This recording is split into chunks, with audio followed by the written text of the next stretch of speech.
Coach Sheldon here, putting all each other shame. Haters at my comments, says you can't stand my name. You say you hate my video, but I wanted it the same. Nothing else to do because your life is just lame. Cause you're a simp like that, a wimp like that. So fat like that you're a blimp like that. Ooh, I don't give a piss. How you gonna explain this? Forget what you think, cause this is my channel. Forget about your feelings, cause the truth is hard to handle. Tick, tick, tick, tick, tick, tick, tock. Popcorn, pop tart, part. Leave a racist comment and you will get blocked. Coach Sheldon Harrison, and never no comparison. You're live on the show, sit back and have a listen. Have a listen? What? Guys, I'm here with y'all early in the morning. Tonight, no, not tonight. This morning. Yeah. Man, I don't know how much of the WMMA universe gonna come and chop it up with me. But that's okay. We're gonna kick it right. Live in the morning. Coach Sheldon Harrison.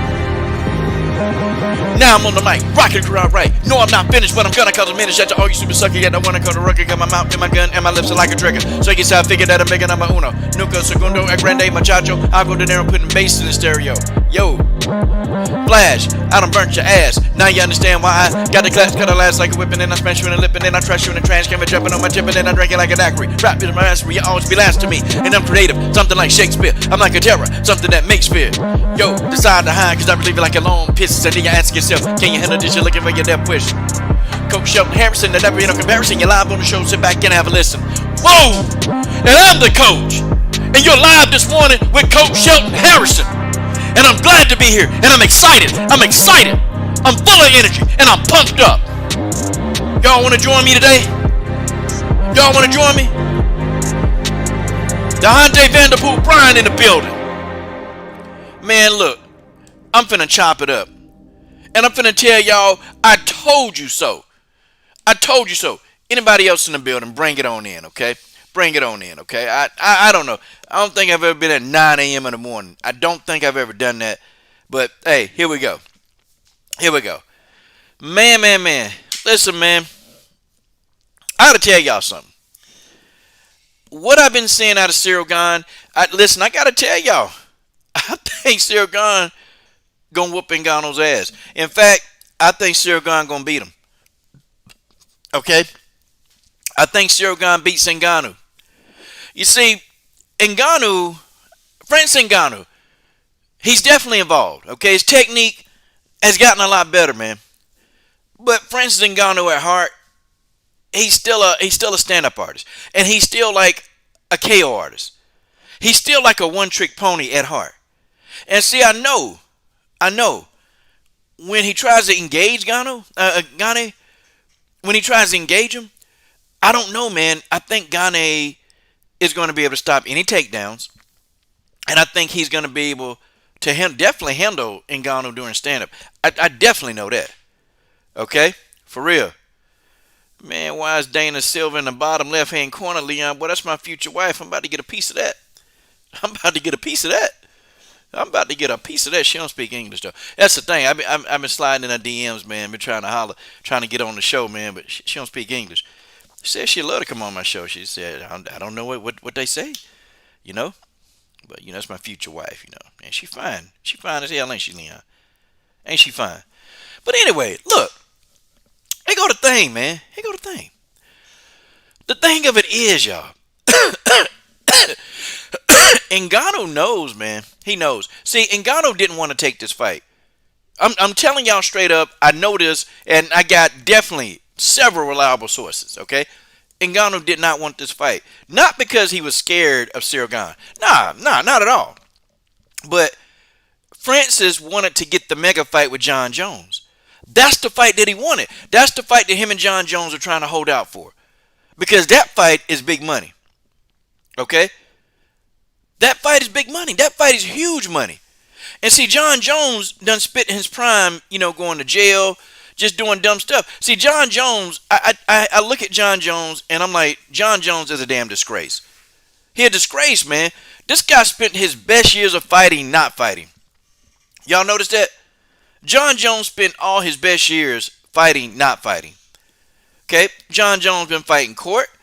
Jon Jones been fighting alcohol. Jon Jones been fighting drugs. Jon Jones been fighting addiction. Jon Jones been fighting everything except for being in the damn octagon. So When Ngannou was like, yeah, this big money opportunity is going to present itself, and I can fight Jon Jones, and I can make millions and millions and millions. Okay, Ngannou was like, yeah, yeah. But then comes Ciryl Gane. See, Ciryl Gane messed that all up. He messed it up, man, because Dana White did not want to give in to what these guys wanted. Okay, and a fight against, of Ngannou and Jon Jones, a fight of that magnitude, was going to generate a lot of money. Okay, that was going to be the biggest fight in MMA history. It was going to be the biggest fight in MMA history. So you got to think, Ngannou, he don't want to fight Ciryl Gane for less money because that's what he going to get. He going to get less money. So he thinking, okay, let me deal with Jon Jones first, and then let me deal with Ciryl Gane second. Okay, let me deal with Jon Jones first. Okay, let me deal with that. Let me deal with Jon Jones first. Let me deal with Ciryl Gane second. Okay, this is what Ngannou had in mind. Okay, he had this in mind. But no, the plans are not going to work. First of all, Jon Jones back in trouble again. Okay, but it didn't even matter if Jon Jones got in trouble or not. It appears to me that it looked like Dana White was not even interested in making this fight to begin with. Okay, so go figure. So you got Ngannou, he's in a rock and a hard place. Like, he's in a bad situation because he knows that the Jon Jones fight is worth a lot of money. He knows this, but they're going to pay him less to fight Ciryl Gane. And Ngannou looking at the boxers, they see Jon Jones, Ngannou, all of these guys are looking at boxing, and they're like, man, these guys don't put up the kind of money. They don't make the kind of money. Okay, like, we don't make the kind of money. We're getting more people watching us. But how does boxers still make more money at the highest level? Yeah, Marcus, I saw that, man. The UFC, man, they on some BS, man. They on some BS. They on some BS, man. I'm going to hit my girl Randa up, man. I'm going to hit her up, man. I'm going to get Randa back on the show. Because Randa going to talk some good now, okay? Randa going to talk some now, okay? She is. Randa going to talk it. But, But see, here's the thing, man. Ngannou not afraid to fight Gane. The thing of it is, man, it's timing, man. It's timing. And see, Gane is finna mess up a whole lot of money for Francis Ngannou. Like, Ciryl Gane finna mess up a whole lot of money, man. And I'm talking about he finna F up some money. Big time. Okay?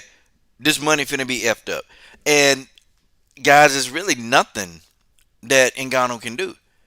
He trying to get a bag. So first of all, Dana White, they're not gonna let the guy box, so he can't go. See, I think if Ngannou would have been allowed to box, I don't think he'd be crying about this fight. Matter of fact, I think Ngannou would be, okay, whatever. If I lose my belt, I lose my belt. I can still make millions of dollars going to box. But see, now he can't box. Dana White, they're not gonna have it. And I don't know what kind of contract that Ngannou signed. It must have been something that he was pleased with, or something that he could tolerate. Okay, it must have been something that he could definitely tolerate. Okay, but the fact of the matter is, it was something that he could tolerate. It was something that he could do. But the thing of it is, man, is that he wants the big dollars, man. He wants the Conor McGregor money. He wants that kind of money. He wants that kind of money, and you can't blame the guy. But he gonna get in there with Ciryl Gane, and Ciryl Gane gonna beat him, man. Okay. Ciryl Gane too technical. He too technical. And Ngannou is going to be looking to land that one shot. And Ciryl Gane, he can work on the ground. Everybody say he's one-dimensional. No, man. The guy, he's well-rounded. Ciryl Gane is going to be a problem for the heavyweight division, man. He's going to be a problem. I mean, and it's just, the guy's not going away. Okay? And Ngannou don't like the guy. Well, would you like somebody who's going to cost you millions of dollars? And in fact, people getting on Ngannou. Oh, man, Ngannou being disrespectful, man. He being disrespectful. What? There's somebody here who can literally end your career, end your life. You don't have to be respectful. I don't really give fighters a hard time when they're not respectful to another fighter. I don't give them a hard time. I don't do it, okay? I don't give them a hard time because this is somebody who can end your life, end your whole career, end your, the way you take care of your family. Nah, I don't care about that. Hell. Okay, he don't have to be respectful to him. He don't have to be. Now, after they share the octagon and these people go fight, they share like 5-6 rounds together. Maybe it's a trilogy or whatever. They share out that amount of time. Yeah, that probably has to be a little bit of respect, because if I fought somebody for 10 rounds or 5 rounds and it was a war, you have to respect them. Like even Kamaru Usman and Kobe Covington, they fought 10 rounds together, man. I'm talking about they fought wars. You kind of have to have a respect for somebody when you fight that many rounds with another person and y'all go to bloody war. It does something to you. It does something to how you feel about the person.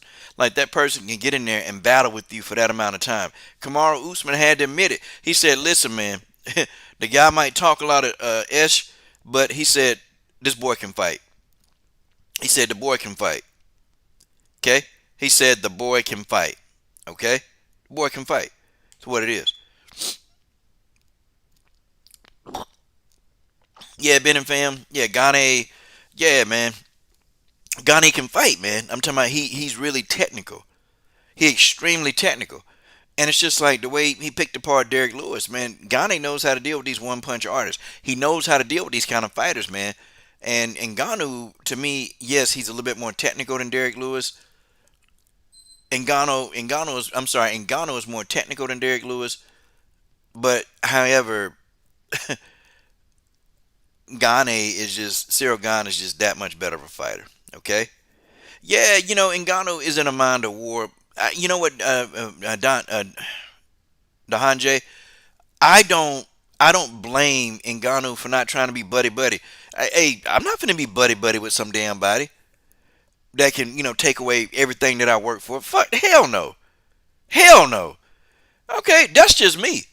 I'm not, even when I did boxing, when I boxed amateurly, I didn't shake hands with my opponent. I didn't do any of that because one punch would just end everything. I don't think so. Okay, after the fight, sure, no problem.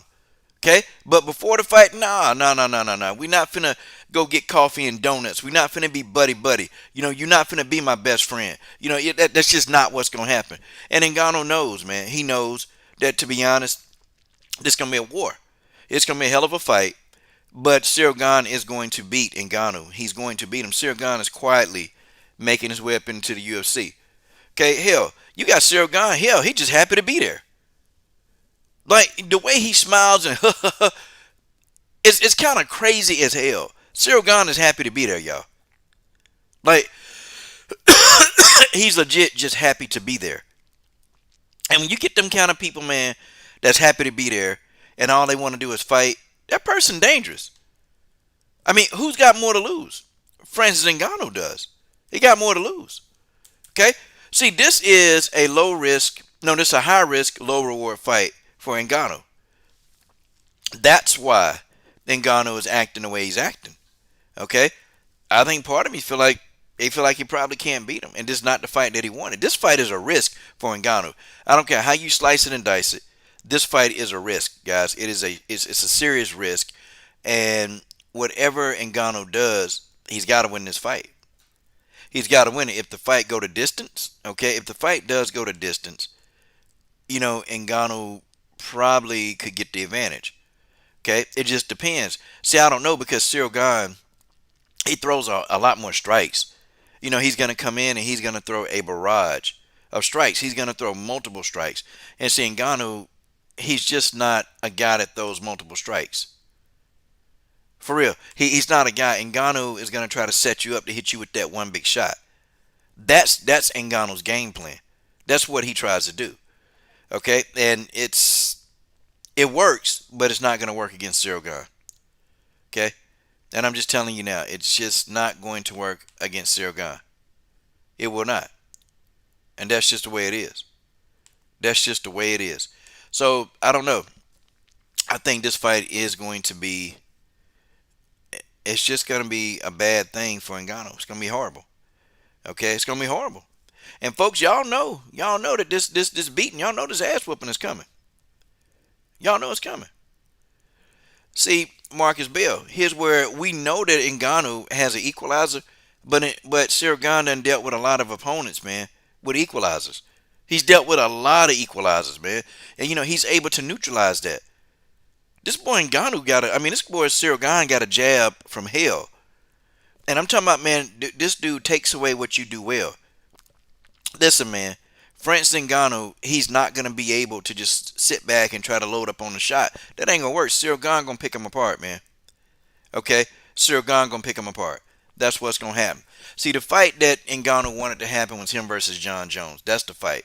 Okay, but Jon Jones with a combination of Jon Jones in trouble and a combination of Dana White don't want to pay these guys. Okay, he just didn't want. Dana refused to pay, and so Jon Jones sitting here waiting it out.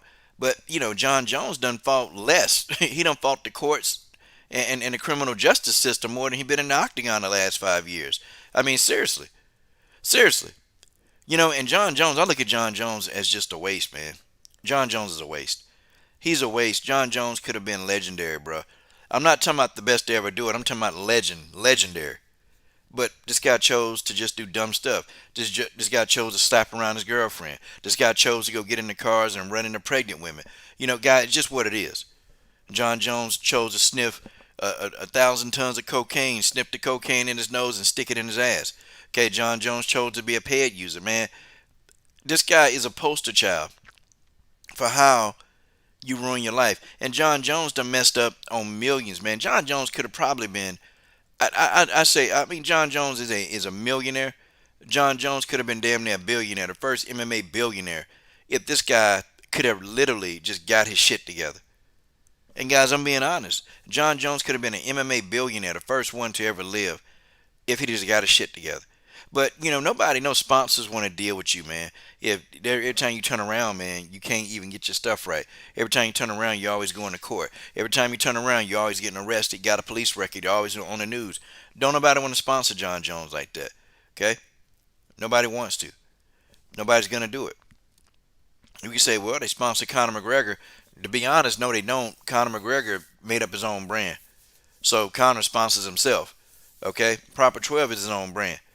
Um, but nobody's going to invest in Jon Jones like that. They ain't gonna do it, man. Jon Jones done fucked up too much. Okay.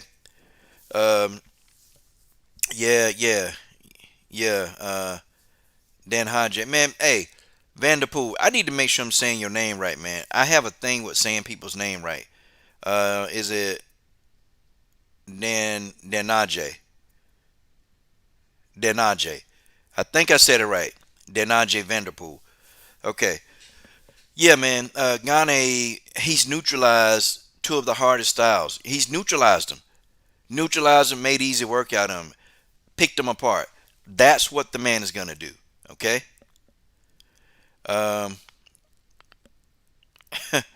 well, yeah, Marcus, listen, man. Yeah, it is funny, man, but I tell you, man, this fight is bad news for Ngannou. It's bad news. And it's not the fight that he needs. This style is all wrong for Ngannou. It's all wrong. If Ngannou can hit him, if Ngannou can land his money shot, if Ngannou can land the money shot, then yeah, lights out. I'm wrong. I don't know, guys. I've been looking at this prediction, watching both of these two fight, and it's just Ciryl Gane is just so much more technical. He's so much more faster. Okay, he's so fast, so athletic, and Ngannou has his work cut out for him, man. But this is another good fight in MMA. I can't say I'm mad about the fight. This is a damn good fight. Boxing, take notes. Take notes, boxing. I don't like Dana White, but I tell you what, we sure do get the fights we want to see. We sure do get the fights we want to see. Now, okay, I scratched that. We didn't get Ngannou and Jon Jones, but hell, Ciryl Gane and Francis Ngannou, hell, this is a good ass fight for fans. It's not a good fight for Ngannou. This is a good fight for fans, though. This fight is on the one. This fight is on the one. Okay, this is a really, really good fight for fans. Extremely good fight. Okay, extremely, extremely good fight for fans. Okay, and that's just how it is. Great fight. Great, great fight. Wow. Yep, I hear you. Hold on, guys. Let me shoot this text.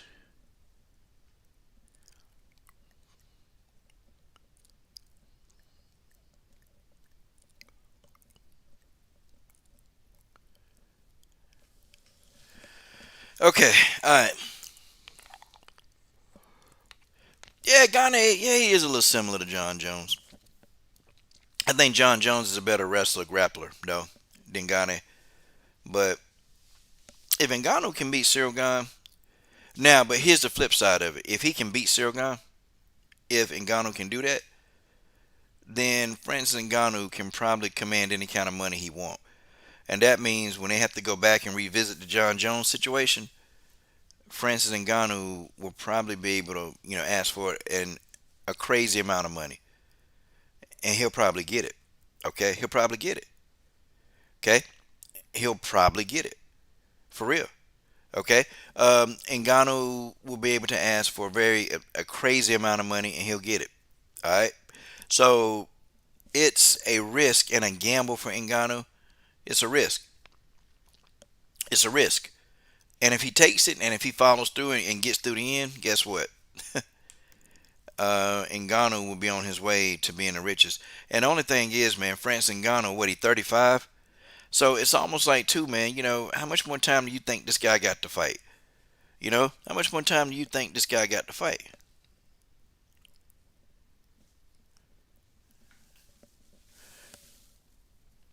Yeah, I don't know. I don't know how much more longer he has to fight. Ngannou got to make the bag now. He got to make the bag now.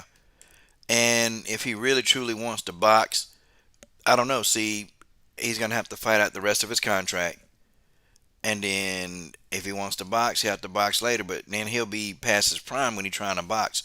It's just, I don't know, man. It's a really, really bad situation for Francis Ngannou. Like, it's bad financially. Like, he will not be able, no matter what he does. It just seems like he won't be able to max out the amount of money that he really, really wants. And when you try to get out this game, man, when you try to get out the game, getting out the game is difficult for fighters already because they want to, transition and not have to go back and fight when they're 45. Okay? For real. Seriously. Easy word. Yeah. Let me see. Okay, hold on, guys.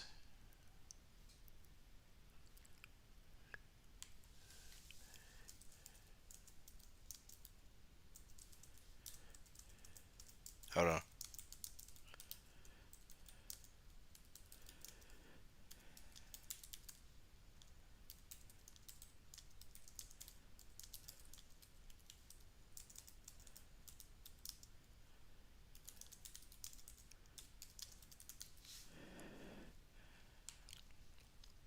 Okay, let me get back to the stream.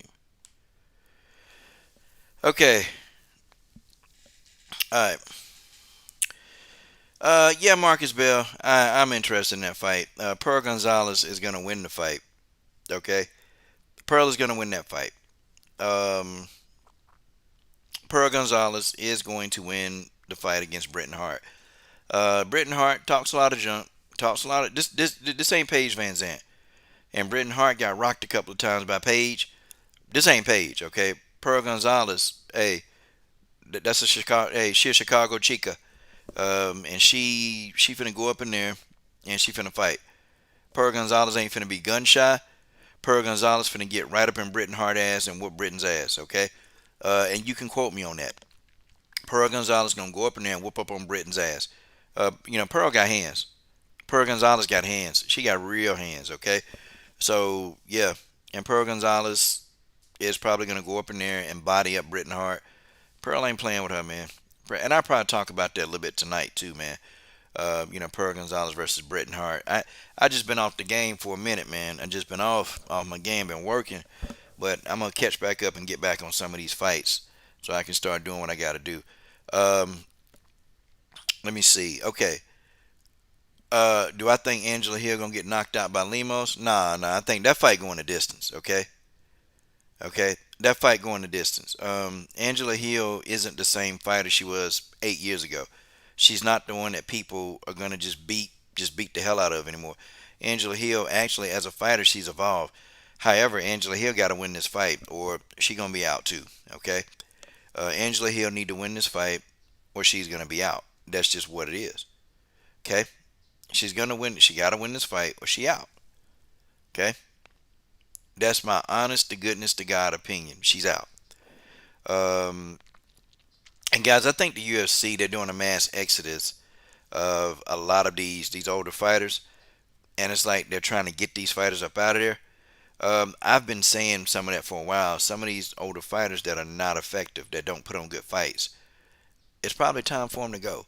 Like in the sense of Roxanne Modafferi, it's time for her to go. It's been time for her to go. She was saying that she's worried about her brain health, and I'm like, you just not worried about that, Roxanne?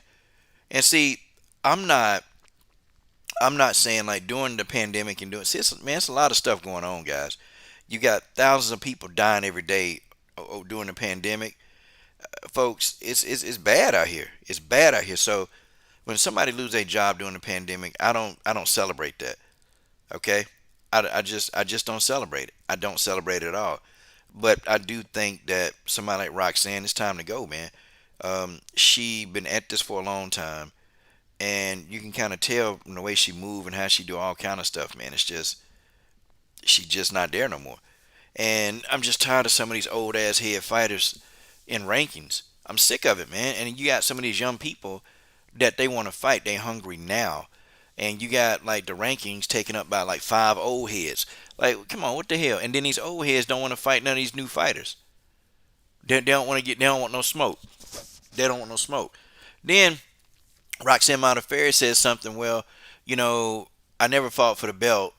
I never fought for the belt, but and y'all not gonna like this. I never fought for the belt, but hey, my goal was to fight in the UFC. Well, hey, Roxanne, with your stupid ass. Okay, and I'm saying this clearly, Roxanne, with your stupid ass.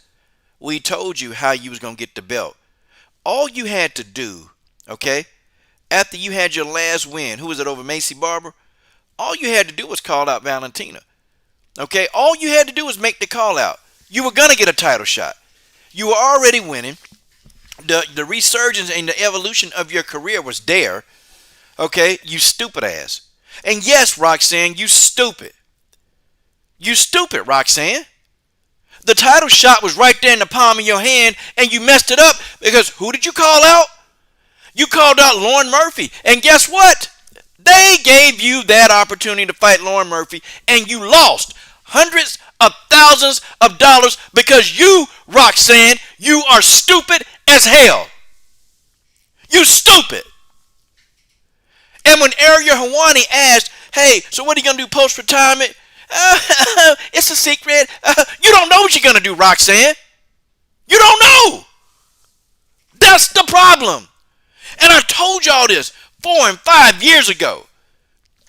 That when a fighter like Roxanne Modafferi, when somebody like her retires, the backup plan. They done been in so many fights. They done been abused so much in this fight game. They've been in so many fights, but they got nothing to show for it. And now she got to retire. See, this is something that Roxanne didn't want to do. She didn't want to retire. No, she wanted to fight. No. But see, what did you tell the fans, Roxanne? What did you tell the fans, Roxanne? Oh, you told the fans, well, I'm just here for the fight. I'm just here to fight.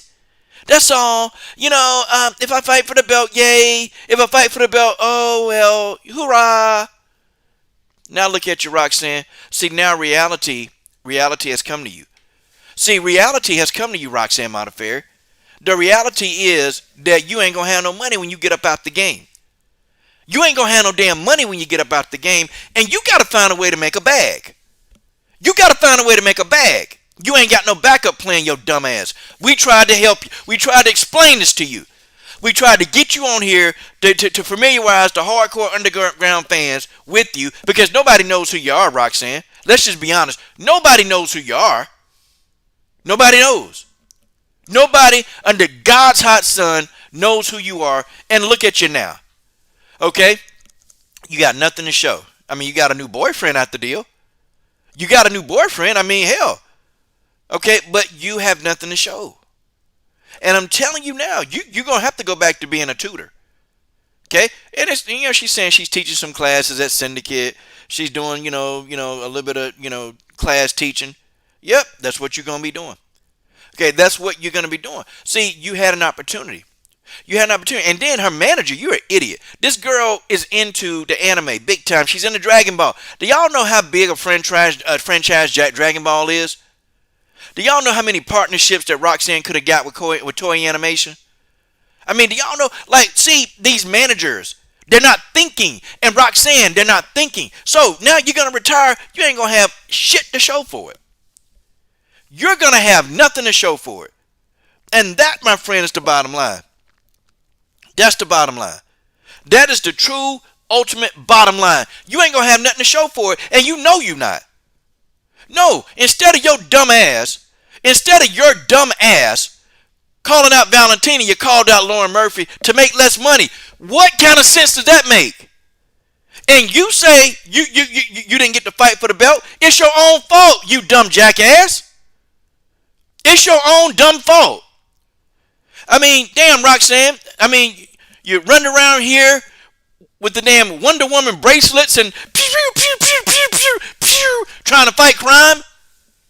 I mean, you got on your damn Spider-Man suits. You got on your Goku hair. You got on all this stuff as you're getting your ass whooped. Okay, for what, Roxanne? Nothing to show. Nothing to show. Where have I said anything wrong? Please tell me, where have I said anything wrong? It's frustrating. I'm going to tell you why it's so frustrating. I'm going to tell you why it's so frustrating. Because number one, you took a dump on the fans. You took a shit on us. We tried to get you on here. I don't talk to YouTube channels. Well, Roxanne, you got your 20 minutes of fame on the Ariel Helwani show. And let's look. How many views did that get? How many views is that going to... It's not like Roxanne Modafferi is a trending. Roxanne's retiring. Oh, who gives a fuck? Excuse my language. Sorry, guys. I apologize for that. I really apologize for saying that. Y'all know I don't say a lot of cuss words on my live stream. I really apologize. But who cares? Seriously, folks. Who cares? Who cares about Roxanne Modafferi? Look, guys. Y'all want to know? Do y'all really want to know? I mean, how Roxanne Modafferi matters? Guys, she was on the MMA Hour, right?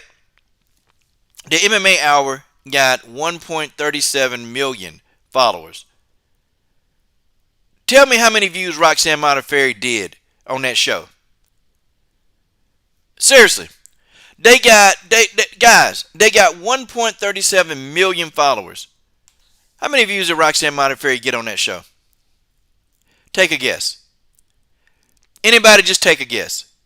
Okay, I want to see anybody can do this without. Don't go Google it. Let's play the guessing game. How many views do you think Roxanne Modafferi got being on the MMA Hour? How many views? And it was viewed 1 day ago. Okay, it was viewed 1 day ago. Okay, how many views do you think she got? And I'm waiting for the chat. CB Sports up in here. Brian Williams, Marcus Bell, Bipolar Express, Ernest Richardson. Listen, somebody got to tell me something. Okay? Somebody, Phil J in here, somebody got to tell me something. How many views y'all think she got? On one of the biggest MMA platforms on the planet. Don't go look at it. Whatever you guys do, don't go look at it. Okay? Please don't. Just don't do it. Tell me, how many views y'all think this pelican nose ass girl got? I want to know. About 350, a little bit higher than that. Okay. Remember Marcus Bell, the show they have Marcus. They got 1.37 million followers. So hey, okay, the Fight Fan proves my point right here. The Fight Fan LC. He said, is that the nerd from The Ultimate Fighter? I don't know who she is really. Hey, join the club, Fight Fan. I mean, I know because I follow MMA Fight Fan, but Fight Fan is a boxing guy. Fight Fan is a boxing guy. He no, but I bet you Fight Fan know who Ronda Rousey is. I bet you he might know who Conor McGregor is. Hell, I bet you Fight Fan might even know who Jon Jones is.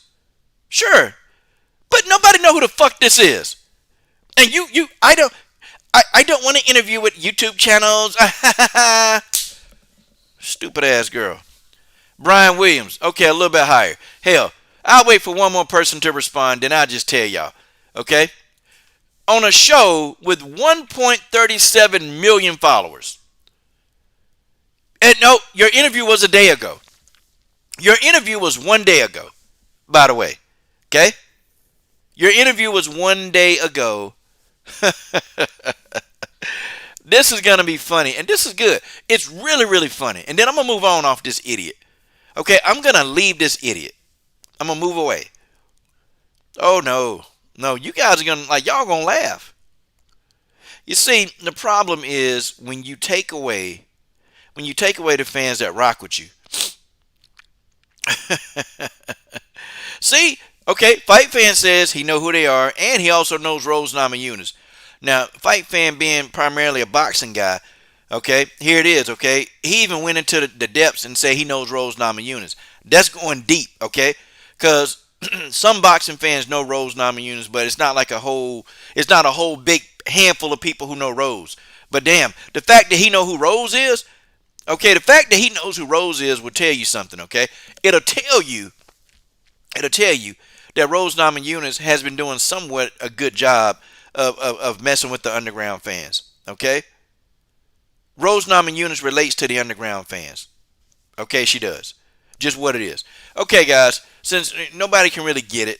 Okay, Roxanne Modafferi has about 5,700 views. 5,700 views. Now, you would think, hey, man, but that's 5,000 views. That's pretty good. No, it's not. Not for a platform that has 1.37 million followers. Absolutely not. Do you guys want to know? Okay, look, I'll tell you what. Let's do something else, okay? All right, let's do this. Okay, Glover Teixeira. Okay, look. Let's look at who was on the MMA Hour damn near 16 hours ago. Glover Teixeira, Brian Danielson, Yair Rodriguez. That 16 hours ago, they did 65,000 views, and it hadn't even been a whole day. Hadn't even been a whole day. Okay? Hadn't been a whole day, they already had 65,000 views. Okay? The MMA Hour is a huge show. I mean, Ariel Helwani was talking about Chris Cyborg. Hell, he didn't even have Chris Cyborg on the phone. He mentioned Chris Cyborg's name. She did 20,000 views, and it hadn't even been a damn day, y'all. Hadn't even been a day. Please, cut it out. Okay? Cut it out. This show is huge. Khabib Nurmagomedov. Guys, when Khabib Nurmagomedov, they even mentioned the man's name, he did 300,000 views within a day. Folks, the thing of it is, nobody knows who Roxanne is. And Roxanne took this attitude. She took the attitude that us, on this level here, that we were nobodies. And, we didn't deserve her time. We didn't deserve to speak to her. We didn't, she was too good to talk to us. Okay, cool. So you were too good for us. Well, look where that got you. People like Carla Esparza, look where that got you. Look where that got you. Hell, Carla, how long do you have to wait for a title shot? And, the stupid idiot, they still ain't figured it out. You need underground fight fans to rock with you. You need that. I don't care whether you slice it and dice it. You need underground fans to rock with you. You need us to. We have to be there. Okay? You're not going to be a big star like Francis Ngannou and Ciryl Gane. Ciryl Gane finna be a star. He finna beat Ngannou, and Ciryl Gane finna be the man. Okay? Ciryl Gane finna be the man. He's finna be the man. Okay? He's finna be the man. Okay? Francis Ngannou, though, it's going to be a big risk. But guys, do y'all understand? Y'all understand why I really just went in? Because the reason why fighters like Roxanne, they leave the fight game and they're broken. They leave the fight game and they don't have anything. They have nothing. Y'all know how many MMA fighters leave the game and they don't have anything. They don't have any money. They have nothing, guys. They have nothing to their name. Not one damn thing. And they leave the game because They do dumb stuff. They don't market themselves right. Their managers, okay, don't give them the best opportunities to win. Their managers don't do it. Their managers don't do any of that. So guess what? Guess what? Guess what happened to these people? Okay? Guess what happened to these people? These people, they never can leave the fight game. These people be 45 and 46 years old. They got to come back in the fighting to get their ass whooped. Okay? Y'all see what happened to Tito Ortiz?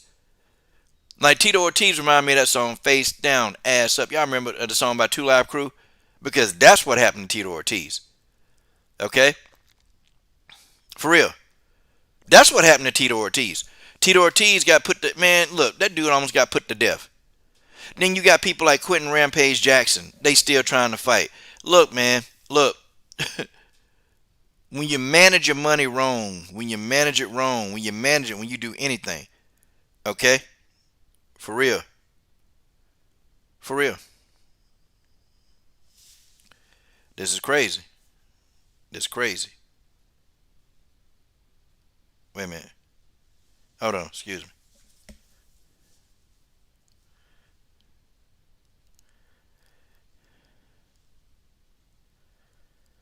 Give me a minute.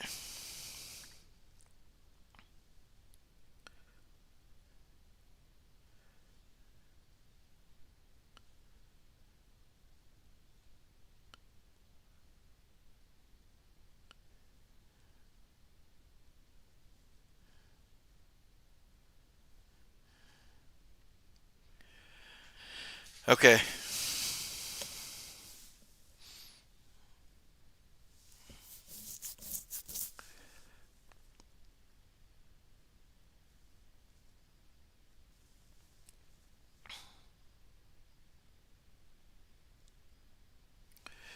But yeah, y'all, just crazy. Just crazy stuff. Okay. So look, I'm gonna finish up. Okay, I'm gonna say this. Okay, I'm gonna say this. I'm not done yet. Um, so Casey O'Neill is gonna retire Roxanne Modafferi. Okay, we all know. We all know. Roxanne, no, you ain't gonna beat Casey O'Neill. You getting your ass whooped in training. Good. Retire. Gonna retire. Okay. Are we gonna miss you? Nah, not really. Okay. Beat it. Ciryl Gane, I talked about how Ciryl Gane is. I talked about how Ciryl Gane is in a good position, whereas friends Ngannou not so good. However, Ngannou, he's going to have to do one thing, guys. Ngannou is gonna have, if he wins, if Ngannou can beat Ciryl Gane, Ngannou will be able to command any kind of money he wants. Tay Tay, Brian Williams. Okay, seriously, he's gonna be able to command any kind of money that he wants, and it is what it is. See, this fight with Ciryl Gane is about timing. It's about timing, and Ciryl Gane is gonna beat Ngannou. He's a better fighter. He's got better technique. He's a better striker. Okay, he's much better. Okay, he's a much better fighter overall. Ngannou is very strong. Ngannou in wrestling has evolved, but Ciryl Gane can do it all. He's faster. He's going to pick apart Ngannou. Ngannou has one shot. He's going to try to hit him with that right hand, or no, well, the left hand too. Ngannou got a heavy left hand too. He's going to try to do that, y'all. He's going to make every effort that he can to do that, but Ciryl Gane isn't going to fall for these things. The man has been an experienced striker for years. Okay, and Ngannou like to fight standing. Ngannou, for him to win this fight, the fight is gonna have to go to the ground. Okay, it's just no way about it. Ngannou is gonna have to get this fight to the ground and hope that his size and strength can, actually neutralize the striking of Ciryl Gane. Okay, and Ciryl Gane is actually he's pretty good on the ground too. He's very good on the ground. So I mean, I don't know. I just think that this is a bad matchup for Ngannou. Ngannou gets beat, and Ngannou's gonna lose out on millions of dollars because he can't fight Jon Jones. Dana White done already shot that down, and Jon Jones can't stay out the court system. So fight's done. Fight's over. He's not going to get that huge payday. They wanted a huge payday. But see, Dana White, you got to give him credit for being a businessman. Okay? Dana White didn't want to pay these guys the money, so what does Dana White do? He let Ciryl Gane fight for an interim title. He put Ciryl Gane on the launching pad. Ciryl Gane throws interference in this whole thing, and guess what? Ciryl Gane is the key. Okay? Well, if I'm going to pay you guys finna earn it. That's Dana White brain mindset. His mindset is if I'm going to pay you guys, y'all finna earn it. You finna get Ciryl Gane. One of you got to beat this monster, Ciryl Gane. Okay, that throws a wrench in it, and then fans, when Ciryl Gane beats Francis Ngannou, when Ciryl Gane defeats Francis Ngannou, then we won't be calling for the fight.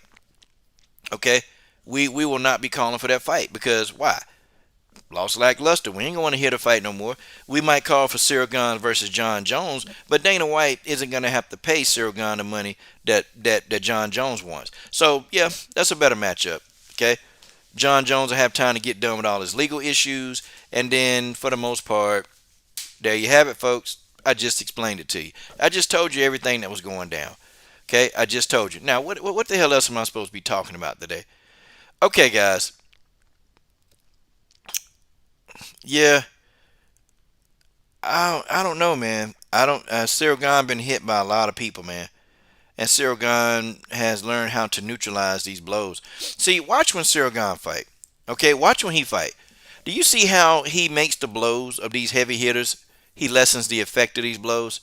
He's able to make these guys are throwing hard shots at him, but then he's able to lessen the effect of the blows. Guys, it's a work of art watching Ciryl Gane fight. It truly is a work of art, man. This guy he's a very underrated fighter. People overlook this guy. Everybody got Ngannou winning, Ngannou this, Ngannou that. Listen, man, Ngannou's not going to be able to deal with this guy. Ngannou's going to have moments, but Ciryl Gane is going to win this fight, y'all. He is going to win the fight, whether you like it or not. It's just what it is. Yeah, Ngannou got to land once or maybe twice, but Ciryl Gane, it's going to be hard for this guy to get hit flush. Okay, Ngannou is going to have to come up with a different game plan. He's going to have to be patient, man. He's going to have to be very patient with Ciryl Gane, and he got to set Ciryl Gane up. He got to set this guy up. This guy is very fast, man, and he throws a lot of strikes. A lot of strikes. He's got to be like Ngannou got to be a lot smarter, man. He got to set traps for Ciryl Gane. You got to set traps for this dude. Okay, you can't just go at him straight ahead because he's gonna pick you apart. He's gonna jab you to death. Okay, he's going to take you and break you down round by round. And by round 5, Ngannou ain't gonna be a bit of damn good, and Ciryl Gane gonna take him out. I'm telling y'all what I see, y'all. I'm telling you what Coach Shelton Harrison see. I'm telling you what I see, and I'm telling you guys that this is just what it is. This is just what it is. This is what's gonna happen. End of story. End of story. Okay, guys, let's go ahead and move on. I want to move on and okay, listen, guys, listen. I got a lot of backlash on my Canelo Alvarez video. I caught a lot of backlash, but what did y'all want me to say? What did you want me to say? I mean, did you want me to say that Canelo, was losing the fight? I didn't think Canelo was losing the fight. I didn't think Caleb Plant was doing a whole lot of anything. Matter of fact, I thought Caleb Plant was throwing these little pity-pat shots. But when Canelo hit, you can hear the thudding blows. Canelo was landing the more clean, effective punches, y'all. Like, I know people don't like Canelo. I know Canelo is a drug cheat. I know Canelo Alvarez is just a fraud in some cases. But, guys, he beat Caleb Plant's ass. He went in there and knocked him out. I don't know why people are even doing this thing where, Caleb Plant was up on the cards. Who cares? It don't matter if he was up on the cards. The man got knocked out. And folks, I've even heard some people saying that, Caleb Plant took a dive. Like he took a dive. Like, what? Wait. It don't make sense, okay? Well, Caleb Plant was being chased by the cartel. Man, I've heard it all, y'all. And the thing of it is, man, some of that stuff is entertaining because I don't like Canelo. I don't really truly like Canelo like that. I mean, I can appreciate his boxing acumen. Okay, I can appreciate Canelo's boxing acumen. I mean, Canelo's a good fighter. He's very good. But okay, I mean, so let's say this, okay? Let's say if all that were true. Caleb Plant signed his name on a dotted line to fight. So, I mean, now what? You signed your name? You signed your name to fight? It don't matter. You still went in there and you lost. See, I don't get this. Why are people who was hating Wilder, right? Like, this is crazy. So Caleb Plant took a dive, so that's his excuse? Yeah, he took a dive, all right. When Canelo hit him, he dove. I mean, after Canelo hit him, boy, he flew right to the ground. Yeah, he took a dive. I know people don't want to hear this. Canelo won the fight. It don't matter. It don't matter if Canelo was losing on the cards or not. He went in there and knocked Caleb Plant out, which is what I told y'all what was going to happen. Canelo was a good fighter. He's a good fighter. You can't take it away. Yeah, he might be a ped user. Pretty sure he is. But then, tell me, guys, what fighters aren't on peds? Seriously. Y'all think these guys fighting at this level? Y'all think these guys fighting at the highest level, right? And y'all don't think that some of these guys are on peds? Y'all crazy. Damnedest thing I ever seen. Of course, the majority of these fighters, they're probably on some kind of ped. Of course they are. How could they not be, y'all? How could they not be? Okay, it's just people like Canelo and Jon Jones, they got caught. People like Canelo and Jon Jones got caught. That's the only thing, Tay-Tay. Brian Williams. That's the only thing. People like Canelo, they got caught. I bet you all these dudes, they probably, man, they juicing. Hell, you got people working out with Victor Conte. Victor Conte nickname was a juice man. Victor Conte was the juice man. Hell, he back training people. What does that tell you, y'all? Come on, folks. So, okay, fine. We don't like Canelo. Cool. But you can't deny Canelo beat this dude ass. Justin Statham getting that damn. He said DC stomach on peds. Justin Statham studding the hell up, y'all. But y'all, boy, that's a stud up right there, man. Justin Statham is studding all the way the hell up. Salute to the brother Justin Statham getting that damn cash. And we're about to go to Indoor Track and Field Nationals. We're getting ready for that. Preparing. A lot of things got to get done. But, our entry fees will be covered. We're going to have it. We're going to make it do what it do. Salute to that brother, Justin Statham, getting that damn cash, man.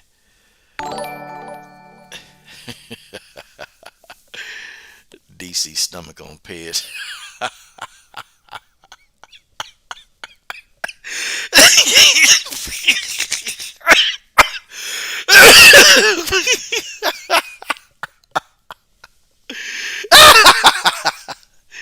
Oh, damn. Okay, folks. Yeah. But to say Canelo, right? Okay. So, hey, Caleb Plant was up on the cards. What does it matter? He got knocked out. Why does it matter? He lost. And, okay, you have to admit, Canelo won the fight. And listen, I don't mean to hurt y'all feelings. If the Charlos fight him, if Jamal Charlo fight him, he gonna get beat. If Jamal Charlo fight him, he gonna get beat. If David Benavidez fight Canelo, he gonna get beat. These guys, they're not beating Canelo. The only person who I think could remotely defeat Canelo that has a chance is Demetrius Andrade. That's it. Then, y'all say, well, Canelo ain't fought nobody. I don't know. Okay? I don't know. I mean, y'all saying he ain't fought nobody. Then, whenever I say, well, what about Erslandy Laura? Oh, that was 8 years ago. Wait a minute. But does that erase the fact that he fought him? He still fought him. It don't matter. Okay? What about Austin Trout? Oh, Austin Trout wasn't that good. Wait a minute. Austin Trout wasn't good? I don't understand. So, y'all saying that he don't want to fight no athletic black fighters. He fought Laura. He fought Trout. He fought Danny Jacobs. Hell, he athletic. He fought Floyd Mayweather. Okay, so he done fought more black fighters than the damn Charlos. How do you explain that?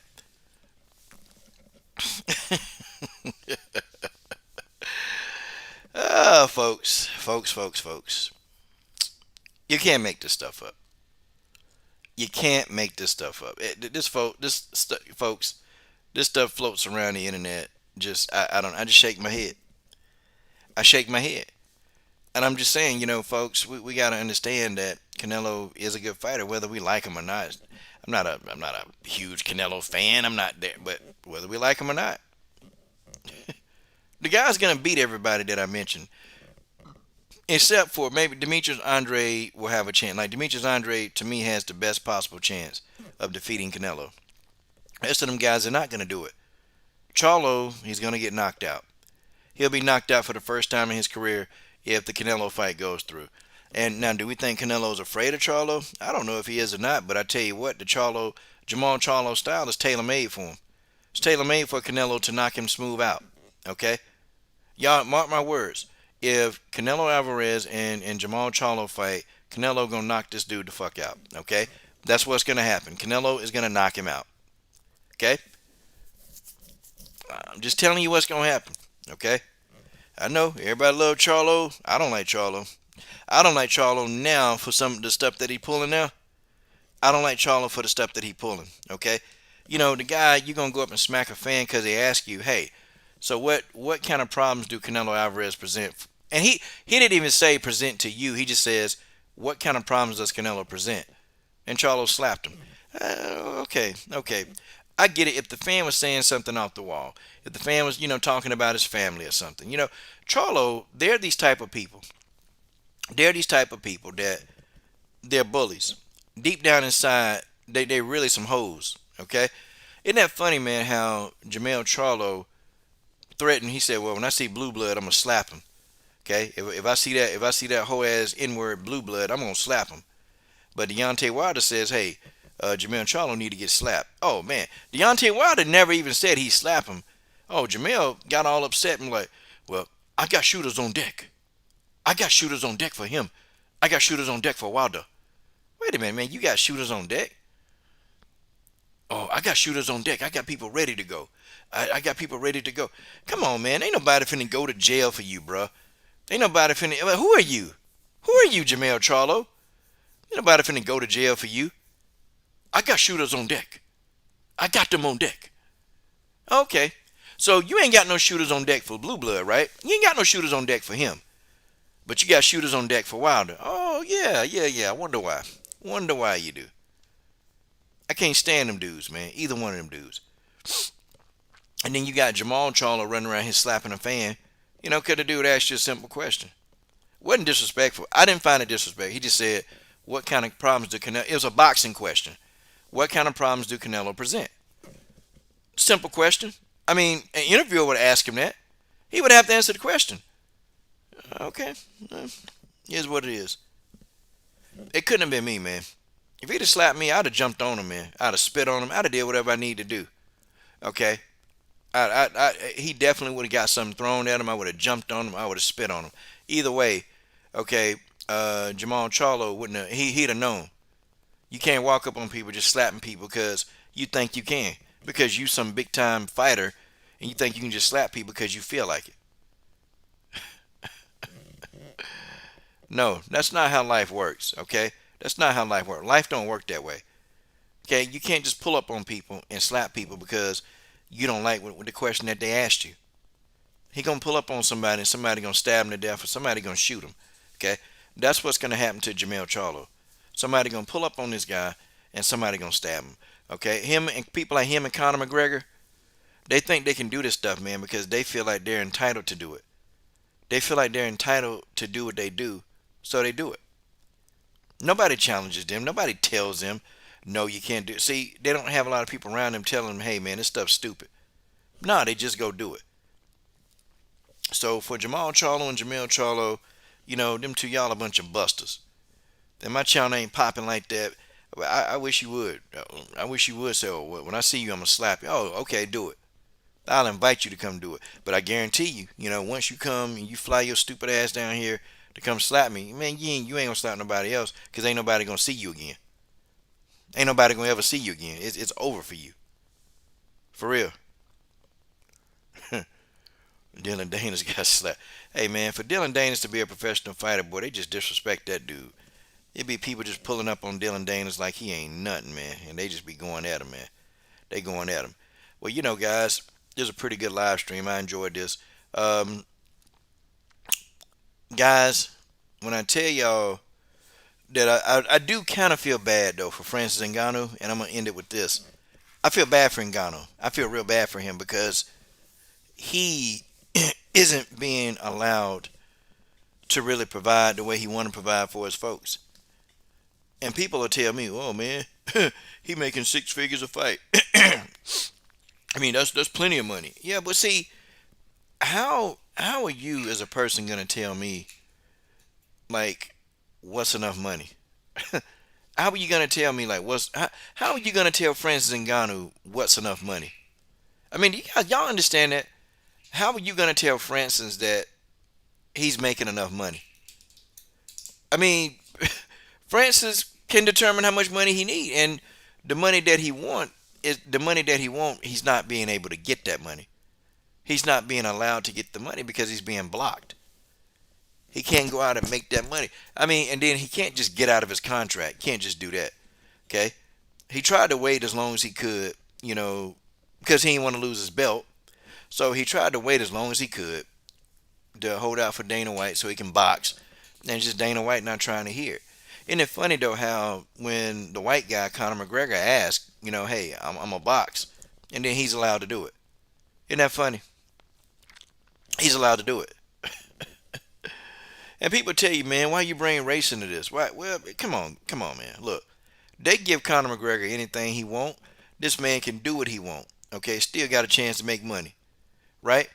Conor McGregor can go and slap and beat and rape and pillage and do whatever he want to. And people will say, like Chael Sonnen say, oh, that's just good business acumen. Oh, that's good publicity. He doing it for publicity. But, a guy like Jon Jones, he do anything? Nope. Nope. Jon Jones don't deserve to make no more money. Jon Jones, no other organization should even allow Jon Jones. You had even Big Dumb McCarthy talking about if they ever consider Bellator, I'm going to go to the Bellator management and tell them do not bring Jon Jones in. Oh, okay. What you mean? Don't bring him in. Yeah, because you don't want no brother to make no money. You don't want a brother like John. You don't want a brother to make money. You would never say that about McGregor.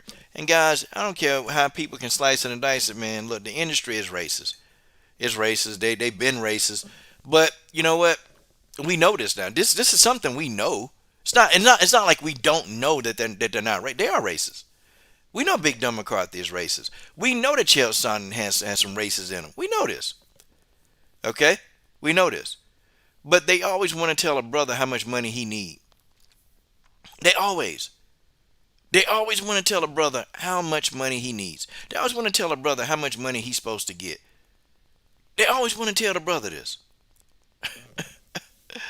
You don't tell Conor McGregor how much money he's supposed to get. Nah. They ain't going to do all that. That's just what it is, folks. That's just what it is. I'm not sitting here, I'm not lying to y'all. I ain't telling y'all nothing that's untrue. Okay? Yeah, Marcus Bell. Telling friends how much money is enough for him is basically saying you know how much money Francis has in his pocket. Yeah, you damn right. And you don't know what's in it. You don't know what this man, how much money this man need. This man got people in his family. He trying to help support. It's a big burden on his shoulders, man. It's a big burden on his shoulders. So, Francis Ngannou want to make the most out of his money. He want to maximize his money potential. Why? Why can't, we see that? Okay, why is that not an option for him? Why can't he do that? I don't see why. I think he should be able to maximize his earning potential. He should be able to do it. Hands down. But hey, it is what it is, man. It is what it is. It is what it is. They want the dude to not have nothing. They don't want this man to have nothing. They don't want this man to have no opinion. They don't want this man to be able to talk or do anything. They just want him to shut up and fight. It is what it is, though. Ciryl Gane, though, I'm going to let y'all go with this. Ciryl Gane finna be a problem. Okay? Ciryl Gane, he's about to be a problem. Okay? Ciryl Gane is about to be a problem. And Ciryl Gane is finna mess up millions of dollars for Jon Jones and millions of dollars. Okay? Afeni Woon. I can't even say that name. Boy, I'm trying. Afemi. Oh, okay. Afemi Wanawoon. Okay, I got it. Afemi Wanawoon. They do the same pocket watching on black NBA players, never the white owners. Nah, yeah, they don't do that, man. They don't do that. They always want the brother to shut up. They want him to shut up and take what you got. They always want the brother to shut up and take what you got. That's it. That's it. Nobody else. Nobody else. Everybody whining.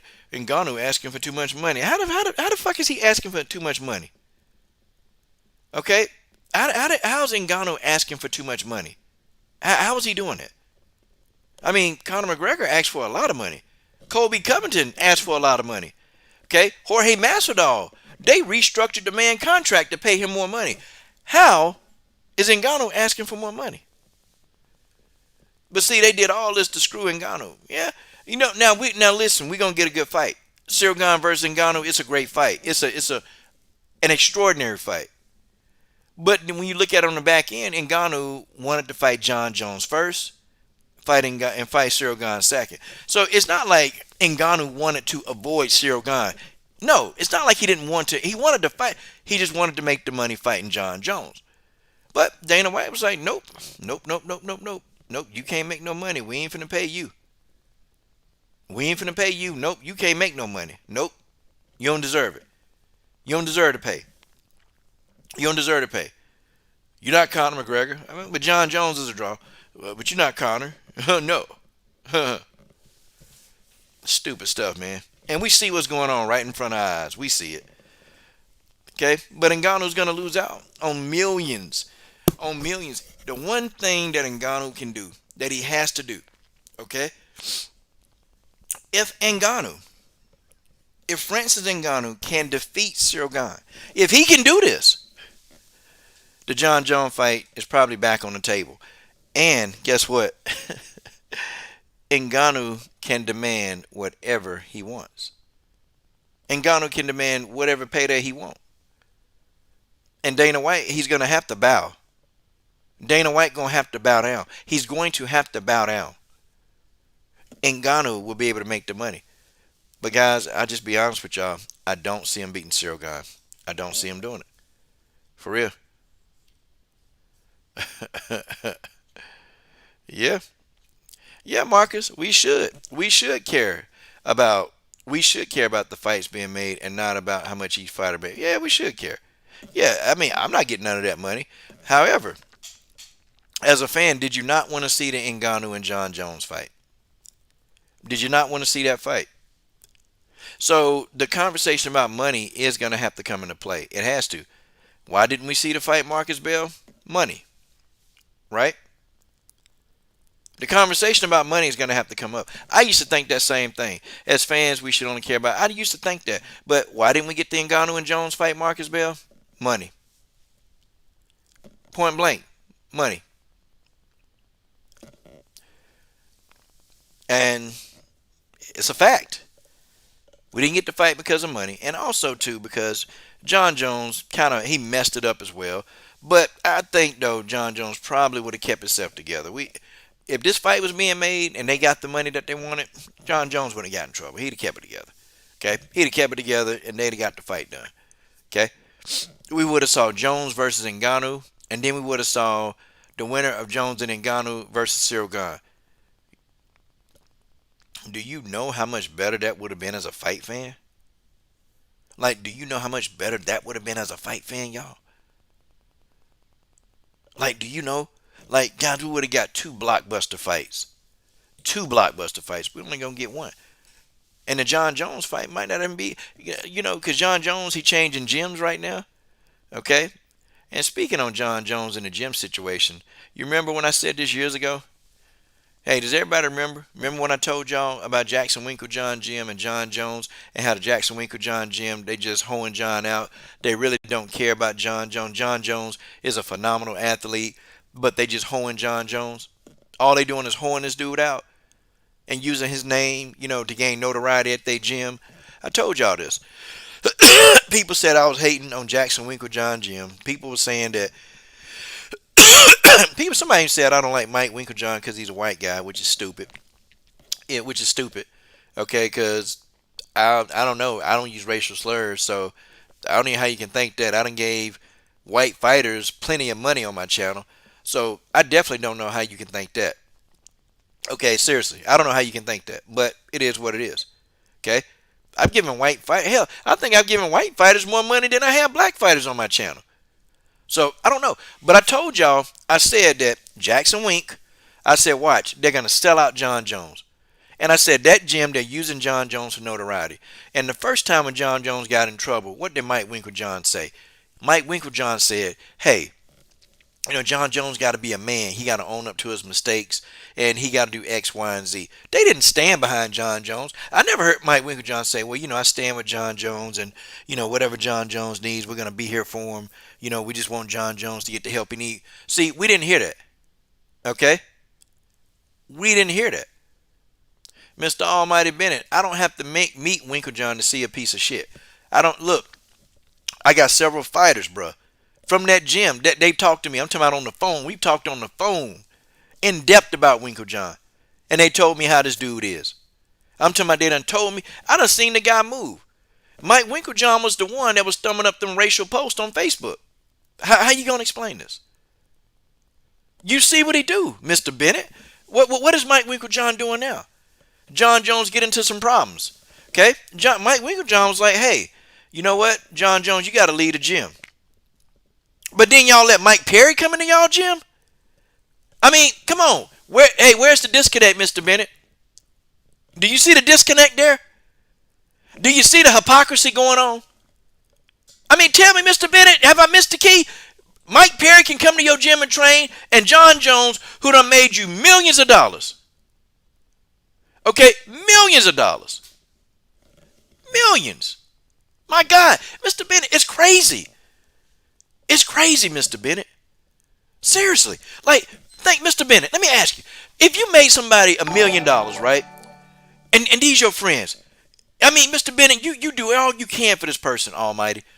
You give him $1 million, and then you go to this person, Mr. Bennett, and then the guy just turned his back on you, man. He turned his back on you, Mr. Bennett. And Mr. Bennett, you seem like a guy that you've probably helped people out in the past. You seem like somebody who would help somebody. And then, and I don't know you, Mr. Bennett, but you seem like you would be a guy that would help somebody. And then next thing you know, they sell you out or they start talking junk about you. For real. This is crazy. Marcus Bell, they're 15-34 in the last, 8 years. Jackson Winkeljohn, they're 15-34. Folks, what does that take? There's a disconnect going on in that gym. Oh, shoot. Justin Tatum getting that cash. Jones needs to go to Master Raphael or Whitman. Jones is looking for a new team, apparently. Yeah, he going to have to find it, man. Jon Jones is going to need a new team. And Jon Jones need help, y'all. He need help. I told y'all what Jon Jones need. I told y'all this. They're going to have somebody putting Jon Jones in the car once a week. Hey, John, you finna go to AA. Okay, Jon Jones, you finna go to AA. You are going to AA, John. Seriously. Mr. Bennett said the road to hell is paved with good intention. So, Mr. Bennett, I hope I got that right for you. I hope I got that right. I mean, maybe in your past, Mr. Bennett, you've helped somebody and they disappointed you. You've helped a person and they disappointed the hell out of you. Okay? But that's what happens. Jon Jones, man, he put millions of dollars, tens of millions of dollars in Winkeljohn's pocket. Believe that. Okay, Jon Jones made Mike Winkeljohn rich. Wasn't Holly Holm that made him rich. Okay, Jon Jones made the man rich. And you kicked Jon Jones out your gym? Wait a minute. Instead of, hey, John, we're gonna work through this. Okay, we're gonna work. We're gonna do what we gotta do. Okay, John, we're gonna get you healthy mentally. Man, look, if somebody giving me millions of dollars, I'm gonna protect my investment. I know Mike Winkeljohn ain't his daddy. I know Mike Winkeljohn not his parents. But at least, if you're not gonna help the guy in any way, at least let the guy come to the gym. Hell, at least let Jon Jones come to the damn gym. Let him come to the gym. But when Jon Jones get with a new team, they're gonna have to. Jon Jones need to be in an addiction counseling once a week. There's no way around it. This man cannot continue to fight at this level. It can't be. He cannot continue to fight at this damn level in this state. He's gonna have to go to counseling once a week. And I tell him, John, before you come to this gym, okay? Listen, we got addiction meetings down here. Here's the locations. I'll take you. I'll sit there with you, okay? But I can't let you train here until you're gonna have to go to these meetings. You gotta go, and you're gonna go every week that you're here in this gym. Okay, the gym will be a place of solitude for you. It'll be a place of refuge, but this gym will not be a place where you come and fuck up the dichotomy of the gym. That's just, John, it's not going to happen. I'll lay it out to him, John. I don't care how much money you worth. You are not going to come here and you're not going to F up the dichotomy of my gym, okay? You're just not going to do it. So, John, make your mind up now. Do you want to go to these meetings once a week? And two, Jon Jones, while you're here in training at this gym, John, you cannot use any alcohol. See, I'm gonna tell you why I put that in there in plain view sight, because I know Jon Jones got a drug problem. Alcohol is still a drug. Okay? He can't have the stuff, man. And when will people get it? And somebody will say, oh, well, Jon Jones, that's a grown man. He can drink if he want to. And that's the people like you that Jon Jones don't need. See, it's people like you that Jon Jones don't need if that's what you're going to say. Because this is the stuff that's getting him in trouble. Nobody tells him no. No, Jon Jones, you can't go to strip clubs. No, Jon Jones, you can't go out social drinking. No, Jon Jones, when you come here, you're going to train, eat, and sleep, and that's it. Okay? That's what you're going to do, John. There's no ifs, ands, or buts about it. And in between camps, I'm going to make it mandatory. John, you're going to go to these meetings once a week. Because Jon Jones might still want to live out in New Mexico but travel abroad or go travel to the camp. That's fine. He want to travel to the gym. I got it. Okay? But still, as a part of and condition of being in the gym, okay, as long as you fight for the rest of your career, you're going to go to meetings once a week and we're going to check in. Okay? The attendance, I'm going to check in. Hey, was Jon Jones there? Okay, check. Okay? Now, I know that the once a week meetings won't cure everything, but at least it's a start for trying to help the guy. Jon Jones needs help, okay? There's nothing around. He needs help. And he's going to need more than one person to be on his side for this. Jon Jones got deep, deep alcoholism problems. Jon Jones got drug problems. Jon Jones got mental health issues. Jon Jones is effed up, y'all. He real effed up. I mean, the man is effed up. The man been taking peds. Do y'all understand what is going on? Man, what's running through this guy's mind is bullshit every day. He need help. Jon Jones need help. And you know what? It's going to take the right kind of gym to do so. It wouldn't be no goofing off. Where we going? Oh, we're going to go out to eat. Okay. Who going to watch John? John, don't order no alcohol. You better get a sweet tea, John. Don't order no alcohol. You got to be strict with a guy like John. I'm talking about, man, you got to be very strict. You got to tell him what he can and can't do. And you got to tell him that. Because Jon Jones got these impulses to go do dumb stuff, man. Jon Jones got impulses to do stupid shit all the time. And you can't let this guy, you can't let him get away with anything. No. And tell John how it is. See, Winkle John, when John was making him that money, they didn't want to tell John how stupid he was being. Now, there were people at the gym that actually told John that he was being a fool. People that had enough guts to say, John, yo, man, you really messing up. You really messing up, okay? But those people, they don't garner the same respect as a Mike Winklejohn. They don't garner that same respect. He's not going to respect those people. He respect Mike Winklejohn. He respect him enough to try to make some changes. And I'm not saying Mike Winklejohn ain't telling him to make changes, but publicly Winklejohn didn't support the guy. Publicly Winklejohn did not support this man. He wouldn't support him. He wouldn't say anything. He would just be like, well, John need to, really account for his own actions. And, hey, John's a grown man and John has to do this and John has to do that. And John. Okay. But that's how he feel. That's how Mike Winklejohn idiot. That's how he feel. See, there is no anything else about it. That's what John feels. John really feels that, Winklejohn feels that way about John. He never cared. He never cared that Jon Jones, he just wanted the money. And folks don't get this, man. Folks don't get it. Jon Jones, he's going to need more. He knows how to fight, okay? Look, anybody that can stay at the Jackson Winklejohn gym for damn near 2 decades, well, no, a decade and a half, anybody can be there that long and they still winning, you can fight. Because Jackson Winklejohn, that gym sucks, okay? You can fight. You know how to damn fight. Okay? You know how to fight. If you can go in that gym and still win. Because that's by the grace of God that you winning. Okay? You winning in the Jackson Winklejohn gym, that is by the grace of God. That's it. Ain't nobody else helping you there. So trust me, he already know how to fight. We got to get the mental together. He already know how to wrestle. We got to get the mental together. He already know how to kickbox. We got to stop the alcoholism. Okay, we got to stop the cocaine. Okay, we got to stop the going out at 1 o'clock in the morning to go to strip clubs. See, we got to stop all that dumb shit that he does. And we got to say, John, let's get back to basics. Let's get back to the hungry John that you were before you start being Jon Jones that people can't stand. This is what we got to do, Jon Jones. This is what we got to do, okay? Come on. Let's do this together. And that's it.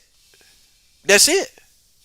That's what need to happen, and Jon Jones will transform into a fighter. I'm talking about at age 34, Jon Jones will be the most dangerous fighter in the world. Be the most hell. Now, what is Jon Jones doing now? Jon Jones sitting at home tweeting all the time. Like, what the hell, man? Seriously. What is Jon Jones doing? See, Jon Jones don't have people in his family to get his ass off the damn internet. Okay?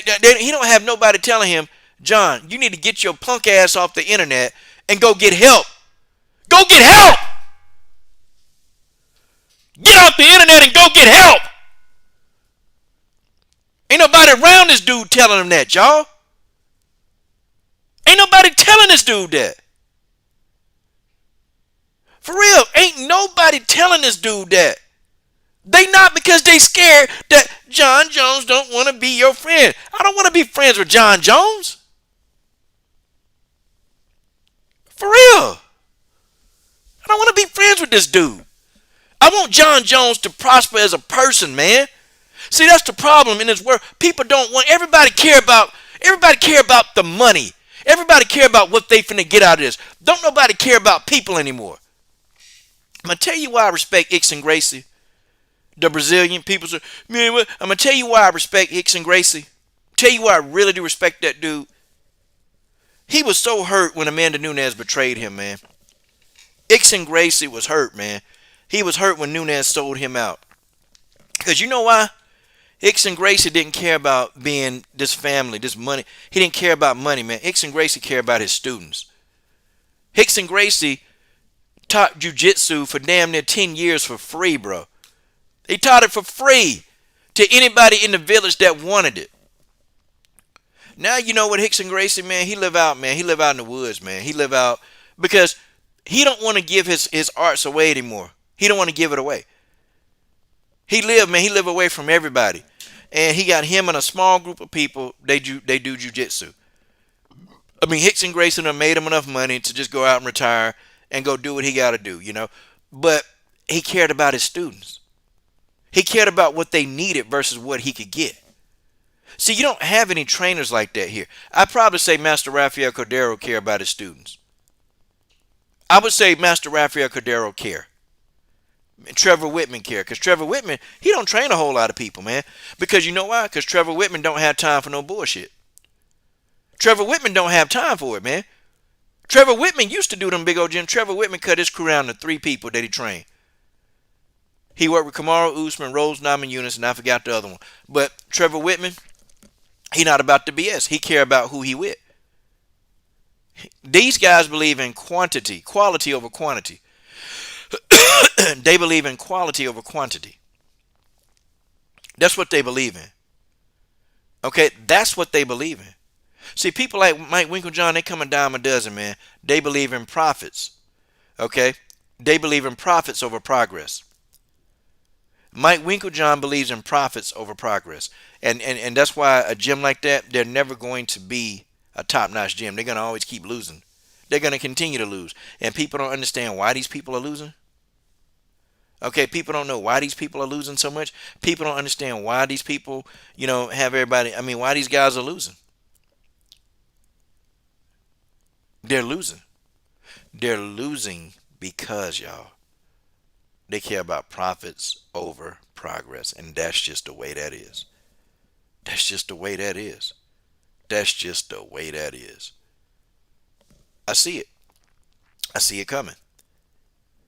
But that's what Jon Jones needs, y'all. I'm gonna end it. I'm about to go. That's what Jon Jones needs. That's what he need. He need mental help. Jon Jones is losing the mental war. He's not losing the war at gym. Jon Jones isn't having a problem of sparring. He's not having a problem with sparring. He's not having a problem with, like, breaking out of clinches or putting people in triangle holds or throwing on submissions. He's not having those kind of problems. Jon Jones is fighting a mental war every day, every single day. From the time this man wake up, this man is fighting his impulses. He fighting his impulses to go fuck it up.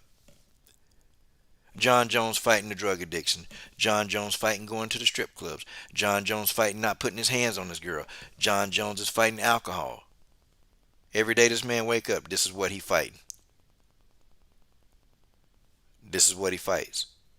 And when you train a man like Jon Jones, you have to understand that this is the war that you got to fight. You got to help Jon defeat the mental demons that lives within him. You got to help him. This man is full of mental demons. You help him. You help Jon Jones erase the mental demons. Jon Jones become not a dangerous fighter, a deadly fighter. I'm talking about Jon Jones knocking dudes out like it's nothing. But only Jon Jones can want that kind of help. It starts with Jon Jones. See, Jon Jones have to realize that the people around him right now, they don't do him any good. They yes men. Jon Jones got to get rid of every single person around him. Okay, he got to get rid of them and bring in people that want him to be right as a person. I'm talking about family. Get your older brother, man. Get your older brother around. That dude want to see you win. Okay, that dude want to see you win. Get people that want to see you win, not inside the octagon, but outside the octagon. Because if Jon Jones can defeat the demons on the outside of the octagon, you'll see what he becomes on the inside of the octagon. See, people, they hate Daniel Cormier, but Daniel Cormier told the truth about Jon Jones. And there's a reason why Daniel Cormier don't go on Jon Jones, because Daniel Cormier dealt with some of the same demons, y'all. Cormier dealt with some of the exact same demons. That's what Cormier did. He dealt with the exact same demons. And Cormier knows very well what could happen. That's why he gets so frustrated with Jon Jones, because Jon Jones got all his potential, but Jon chooses to go and fuck it up. That's why Daniel Cormier gets so upset. But y'all notice whenever Jon messed up, Daniel Cormier, he don't go in. Daniel Cormier don't go in on Jon Jones. In fact, Daniel Cormier is the one that's very sympathetic. But go figure. Go figure. Wow. Well, guys, thank you to the chat and the super chat for definitely being a part of this live stream. Guys, I'll be back tonight.